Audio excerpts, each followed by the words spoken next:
I'm Chris Stafford, and this is AART, the podcast where we get to know the women behind their art. If you don't feel it, I'll make you feel it.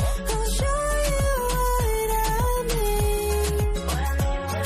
If you don't feel it, I'll make you feel it. I'll bring you to your knees. If you follow me. My guest this week is Canadian still life and figurative artist Ingrid Christensen. Ingrid was born in 1964 in Golden, British Columbia, a small town in the mountains of Western Canada. She is the third of 4 children with an older sister and between 2 brothers. Ingrid's parents, John and Ella Anderson, were German immigrants who arrived in Canada after World War II and eventually made their way to running a motel. As a child, Ingrid was not exposed to the art world, but she was keen on drawing and is self-taught as an artist. After high school, further education took her away from growing up in a small town to Vancouver, where she earned a BA at the University of British Columbia. This was followed by a B.Ed from Queen's University in Kingston, Ontario. Upon graduating, Ingrid spent a few years in teaching, but eventually realized that this was not her calling. Once she married, she set off on bigger adventures to Australia and New Zealand, and later to Japan and Thailand, where she learned the art of silversmithing. Upon returning to Calgary, the couple started a family. It was then that Ingrid began her journey in painting. First in watercolours, then later in oils, which is her preferred medium. Her art has won both national and international awards and has been highlighted in International Artist, Avenues and Arabella magazines. Ingrid has written articles about art and creativity for Artsy Online magazine. She says she is first and foremost a painter of light. Her work is an ongoing exploring of light's ability to elevate even the most mundane objects into a glowing subject of a painting. When she is not painting, Ingrid is teaching either online or with in-person workshops. Ingrid has 2 sons, Zach and Ben, and is married to film producer David Christensen. She lives in Calgary, Alberta. Ingrid, welcome to the podcast. Thanks very much for having me. Well, I'm very glad to have discovered you. You were recommended by an earlier guest on the podcast, Jess Fershine from Washington, D.C., who clearly admires your work. And she, like you, are still life painters. And the one thing that you rely on is good light. And looking at your studio just now, you have a lot of wonderful light there. I do. And it's an honor that somebody recommended me because, it's interesting for me to realize how far my work can travel thanks to the internet and social media. So it's very cool. Yes, I do have great light in my studio, but it's never enough. I've got big LED panels above my head and skylights and windows. And still in the middle of winter here where it's getting, I'm losing the light by 3:30. I'm thinking, I need an electrician to put in another, 4 or 5 big panels above me. So.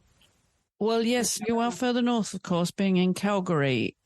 And yeah. I'm wondering, what sort of day, I was going to ask you what sort of daylight you have there to paint, because obviously you'd be bound to your studio probably more than you'd like to be.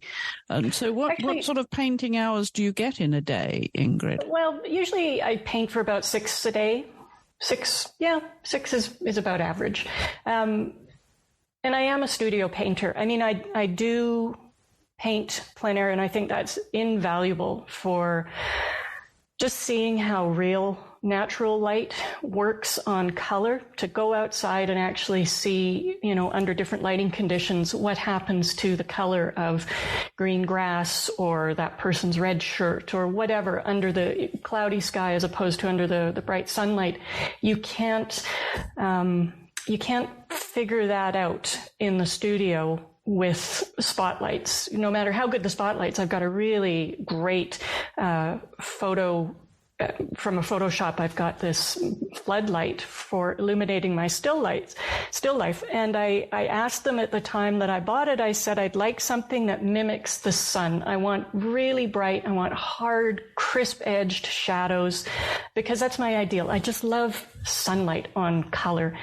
And so they sold me something, and it was all I could afford. The one that I really wanted was about $4,000. And so I said, well, thanks anyway. But the one I could afford is good, and the colors are pretty true. But what no artificial light can capture is the colors that you would see in shadows, and the bouncing color, of course, from all sorts of other things in nature. So if you're standing in a green forest, to put an object in a green forest and see how much color and light bounces into its shadows, and what color and temperature is the light side. All of that stuff you can't replicate in the studio. So going outside, even if it's just in my yard and setting my still life up out there, has been invaluable for teaching me about the nature of light and color. And I've still got so much to learn. I am constantly learning about it, but yeah, it's a start. But mostly I'm a studio painter. I'm most comfortable with my billion brushes and every color I need. And I would imagine when you do step outside, you have the most wonderful views, because you've got Banff to the west, and beyond that, Golden, where you grew up, which we'll talk about in a moment. But I'm wondering about the climate that you have there. How would you be able to spend outside? And would you dare to go out in winter? Would it just be too cold? You'd probably freeze to death, wouldn't you? Well, you'd freeze. I find that I have painted outdoors on a particularly mild winter's day, at which, sometimes we get a wind. It's called a Chinook. It comes from west out of the Rockies. And Calgary gets this sudden warming when there's a Chinook. And so we might go from -20 to +10 within a day. And everybody who's prone to migraines promptly gets a migraine, and it's a really crazy thing.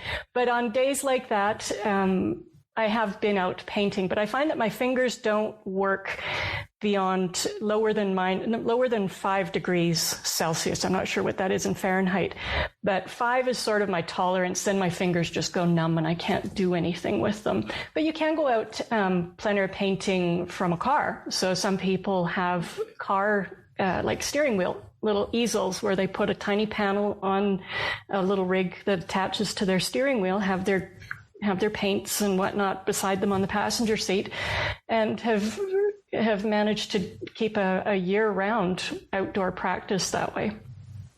Well, that's quite a good idea. You've given me something to think about there. And there's always a good second-hand van if you can rig a little heater inside of it. Yeah, there's lots of potential. And of course, you mentioned, to me that how you are self-taught, completely self-taught. You're constantly learning, and it's evolving. And I think that's the fun about artwork, isn't it? That we are perpetual students. Yes. In the craft.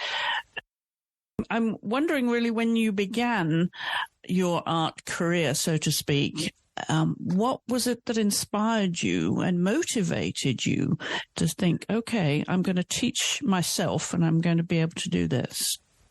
Well, I think like probably every other artist in any genre, or in any type of art field, whether it's dancers or singers or writers or visual artists, we have always done this thing. And at some point, we just kind of give it a stab and go, I wonder if I could sell this thing that I do, which I just love doing.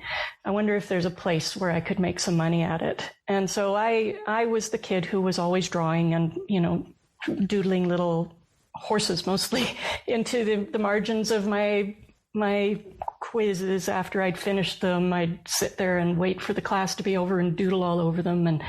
And my favorite class was always art class in school. And then I went to university and took a year of fine art thinking, okay, I'll do a fine art degree, but it was really at a time, maybe it still is this way in universities, I don't know, where it was all about concept and nothing about the technical. So I still remember what made me quit the fine arts program and switch to more of an English major, still keeping a little bit of fine art. But it was when they gave us this list of acrylic paints that we were to buy, this palette. And we walked into the first year class, having finished our little segment on clay, and now it was going to be painting. And there was this nude model in front of us, and the instructor just said, now paint her. I thought, I have no idea. So I did what I'd always done, which is just you draw her and then you fill her in.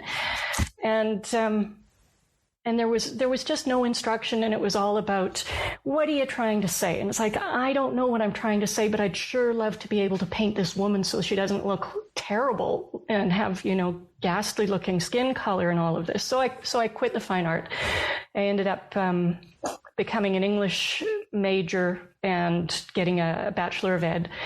And then I taught for a few years, and I found that was just not good for me. Teaching, I was teaching mostly junior high at one point. Privileged junior high kids whose parents were largely absent, but would come in, all guns blazing if their kid had been sent to the principal for something really quite awful, but they'd come in and tell you why little Junior should be allowed in your class, even though he's swearing at you. And I thought, well, okay, this is not healthy. I'm dreading work. And then, so I started doing jewelry making. And I was a silversmith for a number of years. I learned how to make vessels in Thailand. My husband and I were traveling in Thailand, and we settled for a few months in Chiang Mai, where he learned Thai every day, and I went to learn silversmithing, just, sitting cross-legged on the ground, hammering away and heating the silver over coal. Or charcoal fires. And it was just an amazing thing. So I came back and was silversmithing for a number of years. And then I had a couple of kids, and everything sort of ground to a halt. And I came back and started doing some pottery and got really into that. And then my kids just became sort of needy, and one of them in particular. And so I ended up being full-time, stay home until they were in elementary school.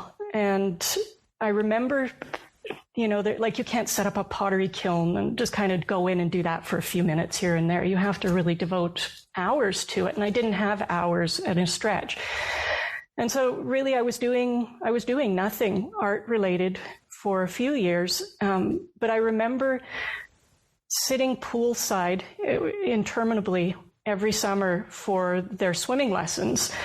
And I went to the library and would pick out art books. And what really drew me at the time, for whatever reason, I don't know, were the painting books. And I did a lot of reading about the artists that drew me, which were invariably the French Impressionists. And then I found the Russian Impressionists and was just like, oh man, these are the ones, because they have the vigor and the color that just really struck a chord with me. Mostly their color was more something that I could relate to, because I think the Russian landscape and the atmosphere is much more relatable to the Canadian landscape than French, airy, atmospheric French landscapes are. I look at the French Impressionists, I know they were painting what they saw, and they were seeing violets in the shadows. They were seeing lots of atmospheric recession, a sense of things getting much cooler and lighter as it went back in space. But Canada, probably like Russia, has at least the part of it I'm in, has a very cold, hard light. And we don't get this beautiful, soft moisture-laden air that creates this lovely recession as it goes back in space. We see a lot for a very long distance, and it's hard and it's contrasty. So we don't see those lovely, delicate lavenders in shadows and whatnot.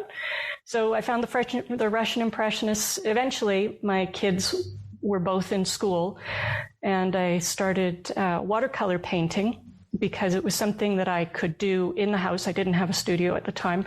I could do it in the house. I could set it up and take it down really quickly while they were in school, before they got back. And so I did that for a number of years. And then when I wanted to work, and I just got engrossed. I don't know. It wasn't a conscious thing. Like, now I'm going to try and make a living at it. It's just, wow, I just love getting up and getting the kids to school and being able to paint every day. And so I just kept going. and eventually, you join a local arts group and you put some stuff in a few shows and you get a nice response if you're lucky. And it just kind of keeps rolling forward. You got hooked, basically, didn't you? And there was no... I did, yeah. I started with books, and then I thought, well, I'll try that. That doesn't look so very hard. And you know what Degas said, painting is easy until you know how to do it. And so for those first glorious years, I thought, well, this is a piece of cake. And then you start to become more discerning and realize, oh, I'm not doing it very well. That's why it's a piece of cake. And after that, it's all work, but it's joyful work. I'm going to pick up on what you said earlier about drawing horses when you were a child. And having been a horsewoman myself, I'm curious as to where you got that from, because I could never draw a horse. I could never draw my pony as a child. Where did that interest in horses come from? Doesn't every young girl want to have a pony? I mean, I just, my friends, my best friends in school, throughout school, were kids who were bussed in. I lived in a very small town, 3,500 people, and the surrounding rural kids would, catch the bus on their little back roads and come in every day. And my best friends were people who lived rurally, one on a farm and one just on a property and she had a horse. And so when I was lucky enough to be able to catch a lift from somebody out to their property for a few hours, we would ride their horses, and it was heaven. I begged for horses, but my brother was terribly allergic, and to be honest, so was I. So my parents always said no. And but I just loved everything about horses, so I would find photos and take photos while I was out riding, and then come home and painstakingly try to draw them. So I became actually pretty proficient, and I don't think it ever leaves you. I did a really small series of horses about a year ago, and it all came back. And it was just as much fun as when I was a kid to be able to paint that anatomy. Loved it. Oh, that's wonderful. Yeah. You mentioned they're growing up in Golden, British Columbia, a mountain range there. And in the 60s, what I would imagine would be pretty quiet. Your parents, who ran a motel, so I'm sure you had a lot of time to yourself. What was childhood like for you, amusing yourselves? Yeah, it was amusing ourselves because it was the 60s. We had, Golden had 2 radio stations. One of them was country western. The other one was really hard rock. And we had, I can't remember, maybe it was 3 television stations, but there was nothing to do for the majority of every day. Gosh, an abundance of riches there. 3 TV stations. 3 TV stations. I remember when we got color, I think I was in grade 3 or 4. It's like, oh my God, we got a color TV. Everybody was just aghast. But there was really, there was a real routine to it. You'd come home from school, you'd watch Edge of Night, which was a soap opera that my mom loved. It was a break in their day. They'd be working all morning and the afternoon to do the laundry for all of those motel rooms, to restock, towels, and they had cleaning help as well, and make sure that the rooms were perfect. And then they would just take this pause at about 3:30 when we came home from school, and we'd all just sit and watch Edge of Night with my mom, have some sort of wonderful thing that she had managed to bake, even though she was busy doing laundry for 26 rooms. And then, get on with it. And my kids didn't have much homework then. Like, truly, I had no homework, and I did well in school. And I was not abnormal in that. Not like, with my kids now, we're growing up. They had just homework every night, and so much awful amounts of it. Anyway, I would just draw. Sometimes I'd go out and ride around the town. It was a small town, and I could be really free ranging. And so I was, on my bike, and other than that, I was drawing. And I was thinking about this because I was listening to one of your podcasts where you interviewed Sarah Sedgwick, and she was talking about her experience in a city and her early childhood experience with art. And she had access to museums, and, that sort of informed her eye, and art camps. And I was thinking last night, it's like, well, what informed me, And I realized that what it was comic books and, sometimes box sets of books, which my dad somehow picked up. There was no bookstore in Golden at the time. And so I think it might have been even door to door. They still had, gosh, I sound old. They still had door to door salesmen doing the rounds with like encyclopedias and box sets of books. And my dad would buy kids' picture books and storybooks. And I particularly remember these Disney books. They were 4 big hardcovers filled with Disney stories. They were fairy tales that had been Disneyfied for the most part. And I remember just sitting with comic books and with these sorts of books and drawing from them, trying to teach myself, how to make something look like something. And were you the only one in the family then that was so inclined towards art? Yeah, I pretty much was. I'm trying to think, what did the rest of my siblings get up to? And it's funny how little you pay attention to your siblings. It's like, oh, my sister's out. But she was 6 years older. And so, our lives really didn't cross paths very often. She had loads of friends and she was out. They could all drive. And meanwhile, my younger brother was 3 years younger, and he was just a total brat. So, let him have his friends, whatever.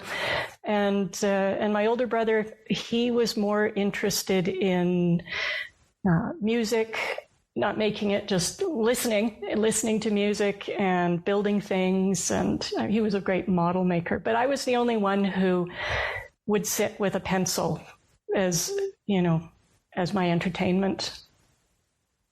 And what about musical influences as a child? Did that come into play? Not really, because as I said, we had 2 radio stations and I remember, and we didn't have a music shop in Golden. No record player. We had a record player, this monster thing, and we had, a handful of albums that my parents liked. So my parents were originally from Germany, came over after the war with nothing, absolutely nothing, and eventually built a business. And so they, the records that they had somehow acquired, probably on trips to Calgary, which was the nearest big city, about 3 hours drive, were like German albums, German Lieder, kind of folky, just not something I could get behind. So I wasn't that interested in what was there. We had a few more contemporary albums, but really we had no way to acquire them. And on the trips when we went to Calgary, it was always a big shopping spree for the motel, like we're we're low on sheets, so you'd go to the sheet supplier, and we need more towels, and you'd go to the towel supplier. We might be able to squeeze in a lunch somewhere, like McDonald's was the biggest treat, because of course we had nothing like that in Golden. And you'd squeeze in a lunch, and maybe if there was time, you could spend an hour at the Calgary Zoo, which was a great big treat for us as kids. And then you'd head back home same day, because you can't leave a motel. You know, my dad would leave one of the cleaning staff in charge, and that's not a great idea. So yeah, we'd get home, and that would be the extent of it. So pretty much we were stuck in Golden. We wouldn't leave. And there was, you know, the Sears catalog, you could order things, and they'd arrive eventually at the local hardware store. You could go look at the catalog and order something, which we didn't do that often. That was an extravagance. So I can't even remember where this was going, but we were cloistered. We did very little. We didn't have access to art or books or music other than what was on the radio or on the occasional dance. You know, you'd go and there would be a local person who had set himself up as a DJ, and you'd hear something new. But there really wasn't arts and culture in Golden when I was growing up. Given your parents' European background, what influence did that have on you? I think not their European background, their immigrant background. You know, my mother's family lost absolutely everything in the war. She was uprooted and relocated by the Russians a couple of times. Her father ended up in a prisoner of war camp for a big part of it.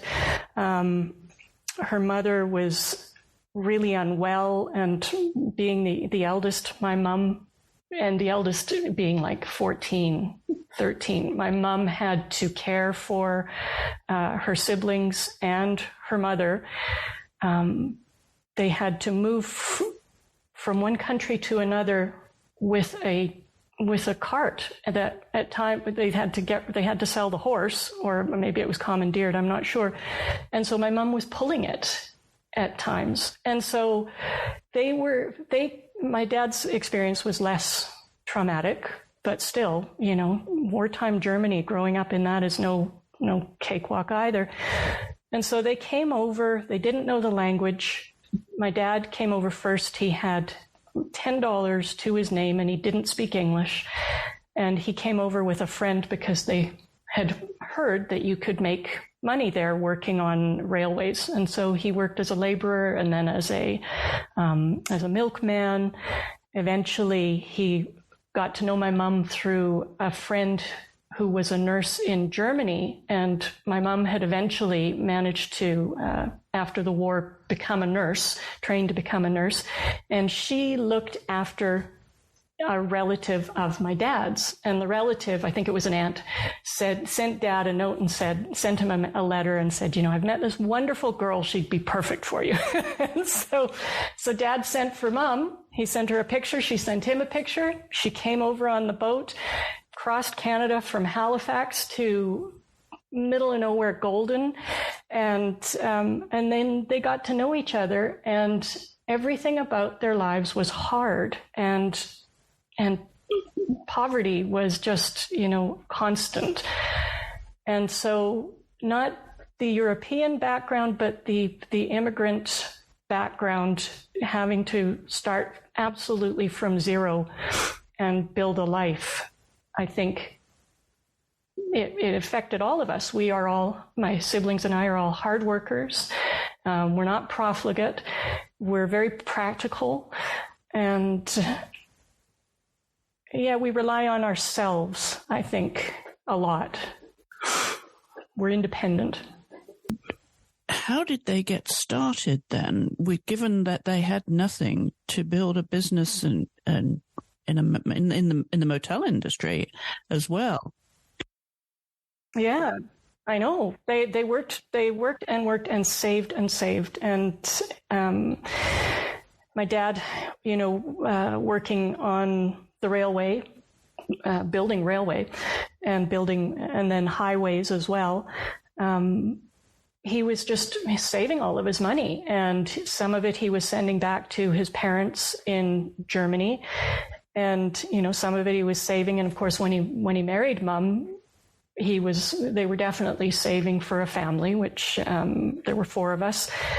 And she started, when she had enough English, she started working as a nurse in the local hospital, which was great that she could get work there. And eventually, I mean, they bought a house, which I think was really hard to save for, but eventually they decided they wanted to stop working for other people and build a business themselves. And I always remember my mom telling a story about how they drove to Radium. Radium is a spa town. It's tiny, and it has a hot springs, which is the draw for the town. And so they've got these hot pools. And they drove to Radium thinking that would be a great place to have a small business because it's such a touristed town in the summer. And they had an appointment to go and look at a snack stand or something on the main highway, that like a Dairy Queenish kind of thing that was being sold. And so they had an appointment after lunch, and over lunch they split a beer with their sandwich. And Mom just felt she was much too tipsy to go and talk to these people after having split a beer. And so they didn't go. And that, I guess, plan B was, let's start something in Golden, where we're living right now. And they built one building at a time. When they sold the motel, it had 4 buildings, but for years it just had one building with 5 or 6 rooms. My dad would live on site. My sister remembers, I don't remember, she's older, but she remembers delivering his meals for him from our house where Mom was with us kids. She would walk 3 or 4 blocks to deliver his meals to him, and he'd sleep on site. And a lot of the labor that was done, he certainly participated in, building new buildings as they could be afforded. And it took many, many years to build the buildings and build up the business, but they were patient and just deeply hardworking people. Yeah, what an amazing discipline that they had, which they clearly instilled in all of you, as you said. Yeah. I'm wondering what your relationship then was with your mother and father. How would you characterize it?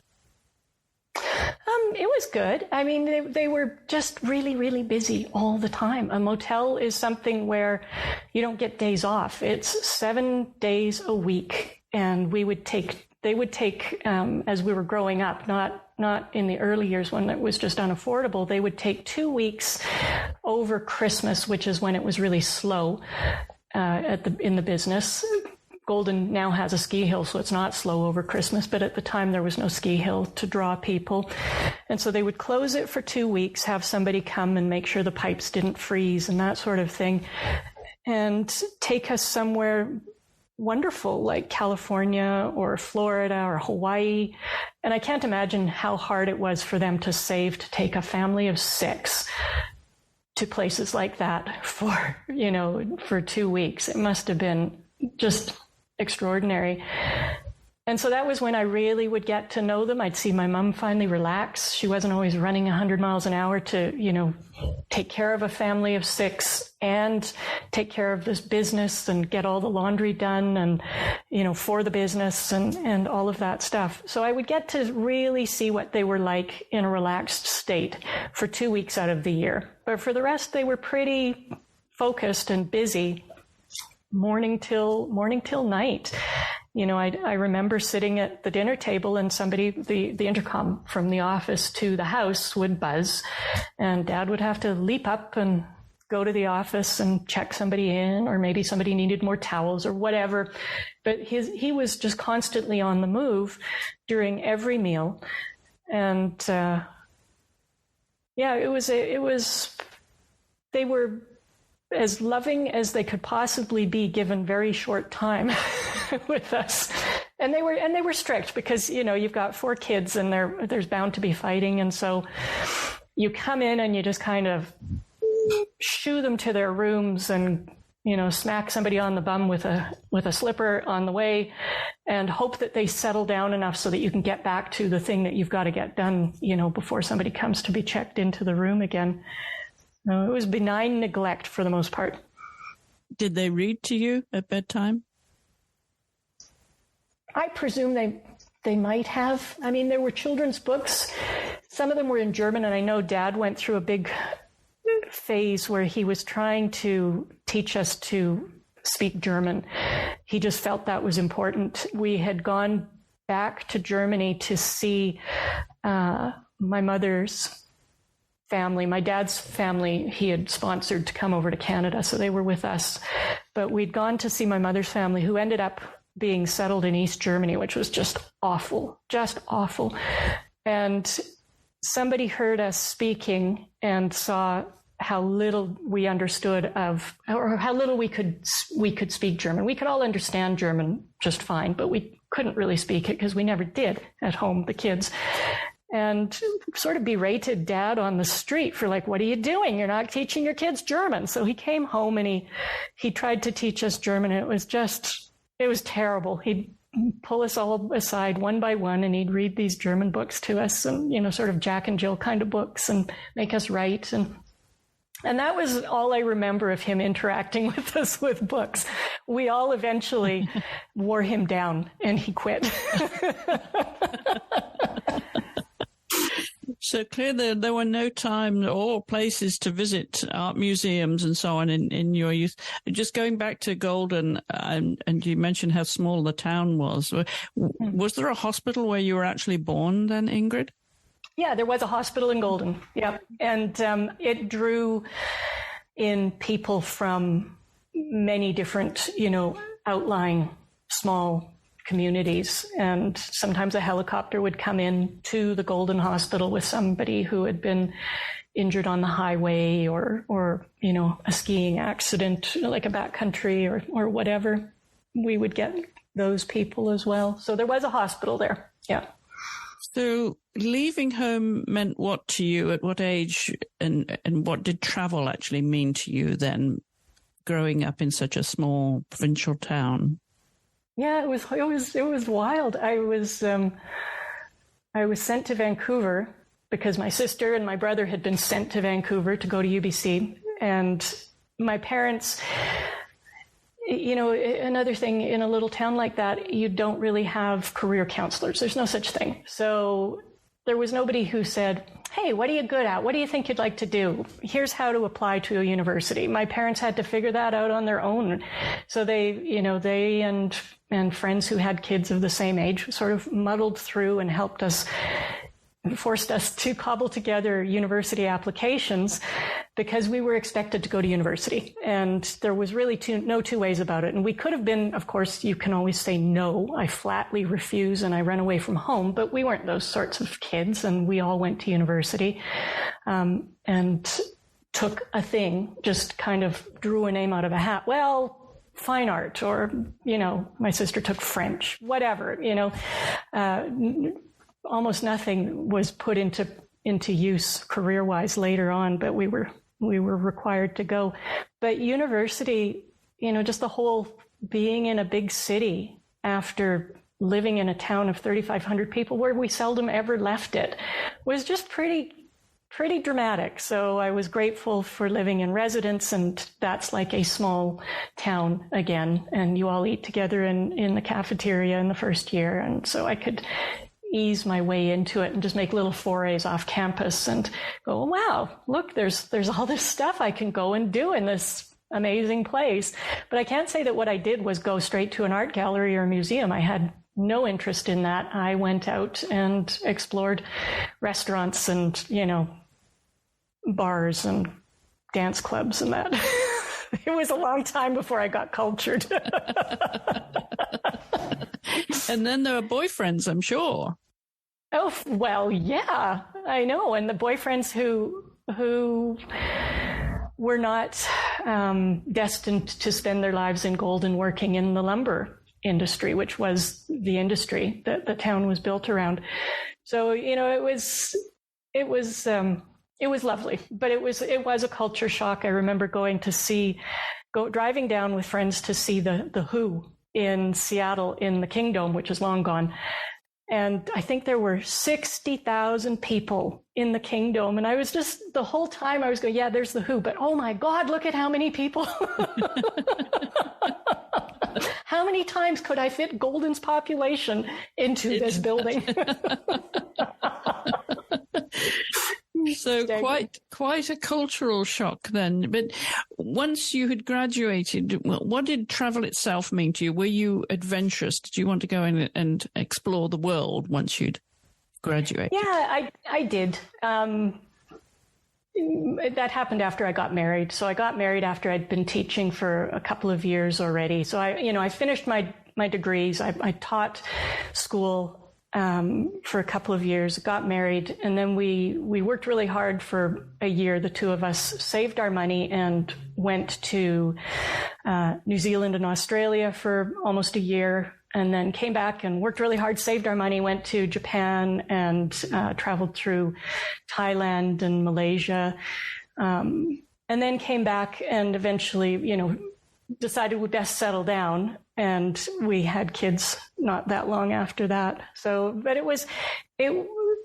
my husband grew up in Calgary with it's not a cosmopolitan city by any means, but much more so than Golden. And so his father was a lawyer. And so my parents had no secondary education because of the war. His father had university education and was, white collar.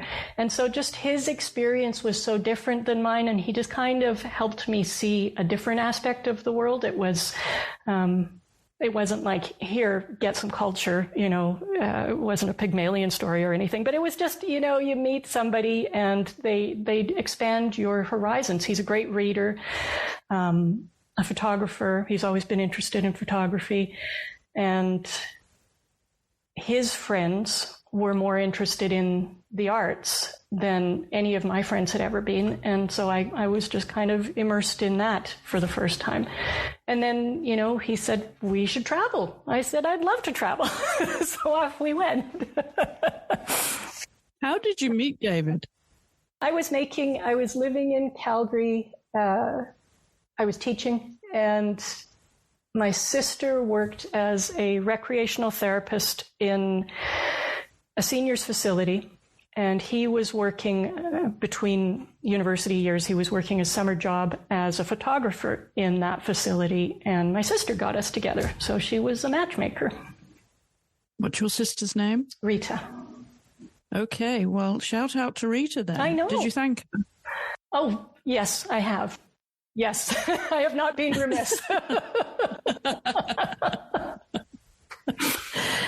So once you'd done all that traveling, though, did you come back with inspiration? Did you pick up inspiration to paint? And now do you look back at, at the light? Because I know how light is important to any artist or photographer, but particularly to you, because I know you base everything on light.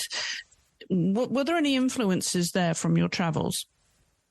Sadly, no. I was not looking at the world in terms of painting at the time. I was more a 3D interested person, so I was doing things with paper mache in my spare time and with clay, and then after Thailand with metal.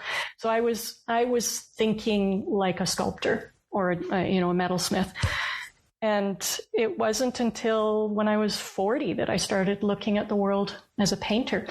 And that was when I was, that's not true, because the kids were, it was close to 40. It was pretty close, 38, 40 years old, when I was sitting through those interminable swimming lessons and looking at painting books, and then, getting a few books on my own and trying to do the exercises in watercolor, being really influenced by people like Charles Reed and Mel Staben Who else? Joseph Zerbukvik, a beautiful Australian watercolor painter, all of whom had a very loose, broad, rugged sort of look to their work. They were not the refined, edged, close up every line kind of painters. They were the ones that deliberately broke out of the lines. And I just found that so appealing to my sensibility for whatever reason. And so then I started, I was late 30s before I picked up a brush and started doing that. And then I only looked at the world through the eyes of a watercolor painter. So I would actually not even look that closely at oil paintings because I was so busy, if we did go to a museum, I was so busy trying to find the handful of decent watercolors in there and spending, hours in front of those amazing watercolors. So, I was closed-minded about each new medium until I was actually immersed in it. And eventually I was disgruntled with working in watercolor because it was expensive to frame. And then you'd have all these things around the studio. If it didn't sell, you'd have all of these glass-framed pieces that you had to store in your house. And eventually we built a studio for me. And it just, I couldn't go very big. The colors were never as rich and saturated as I wanted. And so then I tried acrylics, thinking that was a logical progression. And acrylics just died in my hands. It was awful. They looked so bad. I didn't have a feel for it. I made it look like house paint. And a friend, bless her, said, "Why don't you try oils?" And I said, no, oils are too toxic and I work in my house. And she said, "Oils are not toxic. Solvents are toxic." And so I did some research and found out, by gum, she's right. It's not the oils that are toxic. It's the things that we add to them that make them bad to breathe in. And so I tried oils and it was just like love at first sight. It took me a long time to figure out how to use them, of course, but they felt and they looked like the best watercolors to me. There was a luminosity, a translucence to them. Every layer impacted every other layer that went on top. There was just a richness. And of course, the fact that they're so forgiving, you can keep working a piece for hours or even days, and it will still be wet. And that was really great compared to the speed drying of acrylics and watercolor. And then I started looking at oil paintings when I went to museums. But, I'm just not, I guess, that imaginative that I was busy looking at everything all at once. I was looking as I needed it for what I was doing. And what were you painting then at the beginning? Mostly figurative. Almost exclusively figurative, and I was mining photos that I had taken of my kids playing in creeks, swinging on swings, digging in sand, those sorts of things. And just with this real happy-go-lucky sort of confident, I don't know a thing, but I'm having a great time attitude, I was painting these big figures. And my proportions were good because I had always drawn people and horses through my whole life. Even when I was, not drawing, I still maintained that ability to get proportions pretty well. To be able to judge angles and shapes and whatnot was never a great, difficult moment for me. So yeah, it was figurative. There's not a huge market for figurative in where I live. It's a real landscape sort of place. So if you go into the local galleries, 99% of it is going to be mountains and trees and that sort of thing. But hey, that's not what I was interested in. So I did my own thing. And the drawing then, is that something that you instill in your students when you're teaching your workshops, Ingrid? The importance of drawing as a background, a foundation to whatever medium they then follow? I don't actually, because I teach painting, and I think painting and drawing are different things. Drawing is about lines, and painting is about masses. And so I try never to start from outlines. I start from, quick little placement marks, but I never will let myself draw a whole figure and then go to paint that figure on the canvas, because I feel like I always end up with something that looks like a coloring book if I have started with a drawing. So I prefer to put the figure in masses of color, and there will be drawing errors, proportional errors. And then I slowly massage it into place as I work. So that's the joy, again, you could do it in acrylics too, any opaque medium. You can just simply keep going over that arm that is too broad at the shoulder with some of the background color, and you can chisel it down. You can just completely move or turn a part of the body as you're working. And I like a painting that looks like it's had a lot done to it. I don't like a painting that feels like it was done perfectly first time out. I'd rather see a struggle. And in my paintings, I think you can always see a struggle. And that just brings me so much pleasure, because in the struggle is where I'm having my most fun. I love the process of painting. Putting paint on is such a joy that if I get a painting finished quickly, I feel a bit cheated. It's like, well, that wasn't as much fun as I had hoped it would be. So is it a struggle then, or is it just part of the journey? Yeah, when you're right. You do the whole creation. You're right. I mean, that's exactly it. My method is to feel my way towards the subject. I do teach my students to make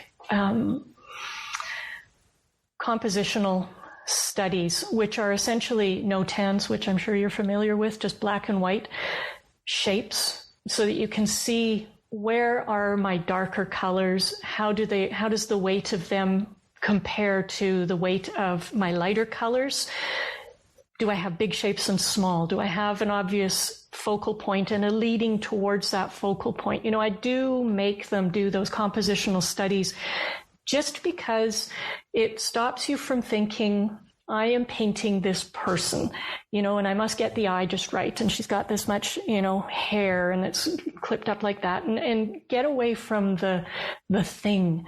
I always remember Maggie Siner, the wonderful artist Maggie Siner, has a quote in an interview I read with her where she said, "Don't paint nouns." And it's so true. As soon as you're saying to yourself, I'm painting this face and now I'm doing the nose and the cheek, you paint differently than if you say, I'm painting this light shape and around it is this, dark shape that's kind of got soft edges to it, which would be the hair, but you don't say hair and you don't say face. And so I try to get my students thinking that way, because if they're thinking about light and dark, and is that warmer or cooler? Is that based on blues or purples?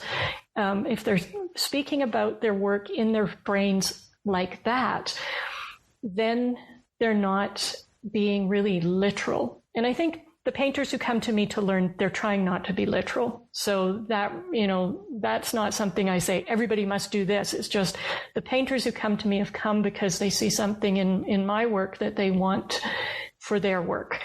And so that's how I teach. I teach a shape-based approach. I try never to let myself name things as I'm working. I'm just looking at, well, there's a light piece in that mid-value piece, and it's next to this dark small shape, and I'm like that as I work. So that's very different from drawing a figure, to say, well, now I'm drawing the head, and now I'm drawing the shoulder. Instead, you're saying there's this oval shape, and below it there's sort of a horizontal shape which slightly tilts this way, which might be the tilt of shoulders, but I don't let myself go there.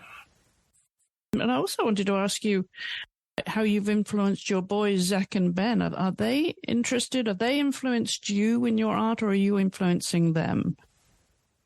Well, I used to ask them for critiques. They were ruthless when they were little. What what do you think of what Mommy painted while you were at school? It's like, I don't like it. That head's too big. But my youngest, Ben, is artistic, and what I see is that kids are born that way. At least, like I didn't have any models for being somebody who sat at the table and drew all day. I think I was just born with this predilection towards that form of expressing creativity. And my eldest is, so up until age 4, both kids were the same. They're 2 years apart, but at about the age of 4, my eldest stopped sitting at the little kid's table with his crayons, scribbling and trying to draw things. And he started instead taking things apart, getting interested in Lego, bringing home abandoned things that he found in alleys and taking them apart with his little screwdrivers and whatnot, and trying to build stuff with his little junior carpentry set. So he stopped drawing at that time. But my other son, Ben, never stopped. And by the time he was in school, he had accumulated so many hours. They said that 10,000 hour thing, whether it's true or not, he certainly had accumulated it by the end of elementary school, probably before. And because he'd come home from school and he would draw, and he'd do that on the weekend. He wasn't hugely outdoorsy, so he would draw. And his skill level was incredible. His hand-eye coordination, his ability to just kind of start in a place, start making these magical, firm, decisive lines. He was very, very much about lines, never about patches, and create, I'd say, can you draw a parrot? I need a parrot for this little card that I'm giving to somebody. And he would, without going to a reference, he would simply draw a parrot. He had this incredible visual memory and the certainty to his hands. He wasn't laboriously erasing. There was almost never an erasure by the time he was in junior high. And so I think, he was born with it. I don't know that it's passed on. I just think some people, I think everybody is creative. And if you're lucky, you find your outlet, the one that suits you. And for him, it was always drawing in a very linear sort of way. And for me, I did do a lot of drawing as a kid, but it was really tight and representational. And, I'd get my mom's Good Housekeeping magazine and I would draw the pretty girl from the shampoo ad. Very, very lifelike. And I'd get all these praises for, looks just like the picture. And I go, oh, isn't that great? And now tell me it looks just like the photo and I'll want to, jump off a cliff. So things have changed. But but he on his own, and I don't think he likes the kind of work that I do. I'm pretty sure he wouldn't. He's never been unkind, but it's certainly not anything that he has ever aspired to or done in his own practice. So once you started to get commercial about this, I'm wondering what those early images were, and when you realized that you could actually profit from being an artist, and how important that is to you now to be commercial. Well, it's validation. If somebody, I've never sold huge amounts of work because my work is not everybody's cup of tea. It's rough and loose and largely figurative or still life in a place where mountains are the norm. And yet you have to paint what you love to paint. Otherwise, you're just going to the factory and making widgets. You're just making a product. So I always have felt, I've never even thought otherwise, that I should be doing something for the sheer commercial nature of it. Like if I painted horses here, it's a real horse town. It's very Western. I'd probably do well, but I don't want to be a horse painter. I'm not immersed in that world anymore. And so it would feel really artificial. But people, I'm such a people watcher. So that's always been where my heart is. And with some people it resonates, and with some buyers it does not. But I've been lucky. I approached one gallery in town, and that was my first gallery. I was really not ready for it. I look back at the work and go, wow, thank you for taking me on. That's amazing. But that and building a website and becoming a member of a national organization called the Federation of Canadian Artists, which kind of was a way to show my work to a larger audience. It just sort of grew. Eventually, I started teaching locally in an art supply shop that also had studios where instructors could rent the space and teach. And so it just sort of snowballed. And the other galleries that I am in, I'm no longer in the one in Calgary, but the other galleries that I've gotten, actually, I was really lucky that they approached me. They saw my work through whatever exhibitions, the Federation exhibitions, or, I don't know, really, social media. And they approached me. And so it just kind of built quite nicely without me having to hit the pavement with my paintings under my arm going, please take me in, which would have been beyond me, actually, because, I'm doing something which is different from what is the norm in my geographical area. And sometimes it's easy to lose heart, to feel like you're just really not doing the right thing. But luckily, my husband, who has a very good eye and is really plugged into the arts, has always been supportive and said, no, you're doing good work. You can't do something that you don't believe in doing. Keep doing it. It's good work. So how do you define success then as an artist? What does it mean to you? I think when I'm the most successful, it's when I am not thinking commercially as I'm painting. When I can just get in the zone and interact with that canvas and say, what needs to happen here? And I wonder what would happen if I did this thing. And you get in the zone and it's just sheer buoyant movement and color and brush mark. It's really, it's really tactile. I love that about oil paints. They're so creamy and lovely. And then at the end, if a month later I still look at that painting and go, that's pretty decent. There's some stuff there that I would still stand behind, which, I'm pretty ruthless actually, and that's not often the case. That is success. And then I think people respond to that. I am kind of a painter's painter, so a lot of my work that sells actually goes to other painters, and that is success for me, because people whose eyes know what they're looking at see something in my work and want to spend their money on it. So that is success, and I consider it a real honor that I can teach painters. And I've been teaching online for the last 3 years through the Winslow Art Center on Bainbridge Island in Washington. And I have been able to teach hundreds and hundreds of painters from around the world. So I've had Australians and somebody from Egypt most recently, and lots of Americans and Europeans. It's just been amazing. I see that you are being drawn to the light. You are heading to Umbria in Italy. I'm going to Umbria. Yes, I am. Yes, I did that last year with the Winslow, and I'm going again this coming year and also the following year. So that is success. I mean, I'm